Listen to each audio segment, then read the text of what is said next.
തിരുവനന്തപുരം മൃഗശാലയിൽ ജീവനക്കാരനെ കടുവ ആക്രമിച്ചു. ഇന്ന് രാവിലെ 11 മണിയോടെയായിരുന്നു സംഭവം. വെള്ളം ഒഴിച്ചു കൊടുക്കുന്നതിനിടെ മൃഗശാല സൂപ്പർവൈസറായ രാമചന്ദ്രനെ കടുവ ആക്രമിക്കുകയായിരുന്നു. ഇതുമായി ബന്ധപ്പെട്ട നമ്മുടെ പ്രതിനിധി ദേവിക ചന്ദ്രൻ തയ്യാറാക്കിയ റിപ്പോർട്ട് കാണാം.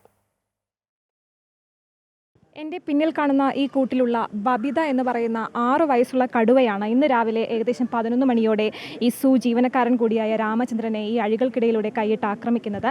പൊതുവെ ആക്രമണ സ്വഭാവമുള്ള കടുവയല്ല എന്നാണ് നമുക്ക് അറിയാൻ സാധിക്കുന്നത്. നമ്മളോടൊപ്പം കൂടുതൽ വിവരങ്ങളായി വെറ്റിനറി സർജൻ കൂടി ചേരുന്നുണ്ട്. ഡോക്ടർ, ഈ ഒരു കടുവ പൊതുവെ ആക്രമണ സ്വഭാവമുള്ള കടുവയാണ്?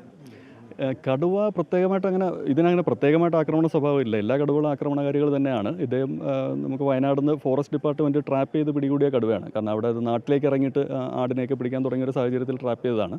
അതിനുശേഷം ഇവിടെ നമ്മൾ റീഹാബിലിറ്റേഷൻ പർപ്പസിനാണ് കൊണ്ടുവന്നത്, ട്രീറ്റ്മെൻറ്റിനായിട്ടാണ് കൊണ്ടുവന്നത്. അപ്പോൾ നമ്മൾ ട്രീറ്റ്മെൻറ്റ് ചെയ്ത് അതിൻ്റെ രോഗാവസ്ഥയൊക്കെ മാറി ഫുൾ ഹെൽത്തി ആയതിനു ശേഷം കൂട്ടിലേക്ക് മാറ്റിയതാണ്. ഏതൊരു സാഹചര്യത്തിലാണ് ഇത്തരത്തിൽ ജീവനക്കാരന് ഇങ്ങനെ ഒരു പരിക്കേൽക്കുന്ന സാഹചര്യം?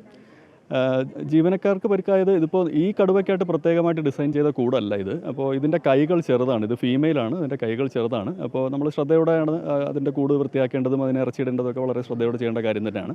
ഇത് എൻ്റെ ദേഹത്തേക്ക് വെള്ളം വീണപ്പോഴോ എന്തോ അതിനൊരു ഇറിറ്റേഷൻ തോന്നിയിട്ട് പെട്ടെന്ന് കൈയിട്ട് മാന്തുകയായിരുന്നു, പുറത്തേക്ക് കൈയിട്ട് മാന്തുകയായിരുന്നു. കൈ ചെറുതായതുകൊണ്ട് അഴികളുടെ ഇടയിലേക്ക് പുറത്തു വരുന്നതാണ്. ഈ ജീവനക്കാരൻ്റെ അവസ്ഥ, ആരോഗ്യനില എങ്ങനെയാണ്? അദ്ദേഹം ഇപ്പോൾ ഹോസ്പിറ്റലിൽ നിന്ന് ഡിസ്ചാർജ് ചെയ്ത് വീട്ടിലെത്തിയിട്ടുണ്ട്. 4 സ്റ്റിച്ച് ഇടേണ്ടി വന്നിട്ടുണ്ട്. തൊലിപ്പുറത്തുള്ളൊരു മുറിവാണ്, അല്ല വലിയ മാരകമായ മുറിവല്ല. ഒരു 4 സ്റ്റിച്ച് ഇടേണ്ടി വന്നു, അത്രേ ഉള്ളൂ. എന്തായാലും ജീവനക്കാരൻ്റെ ആരോഗ്യനില തൃപ്തികരമാണ് എന്ന് തന്നെയാണ് മനസ്സിലാക്കാൻ സാധിക്കുന്നത്. ഈ അഴികൾക്ക് പുറത്തുകൂടി ഇത്തരത്തിൽ വെള്ളം മാറ്റാൻ ശ്രമിക്കുന്നതിനിടെയാണ് ഇത്തരത്തിലൊരു അപകടമുണ്ടാകുന്നത്. ഈ ജീവനക്കാരൻ്റെ തലയിൽ 4 സ്റ്റിച്ചുകളുണ്ട് എന്നാണ് നമുക്ക് മനസ്സിലാക്കാൻ സാധിക്കുന്നത്.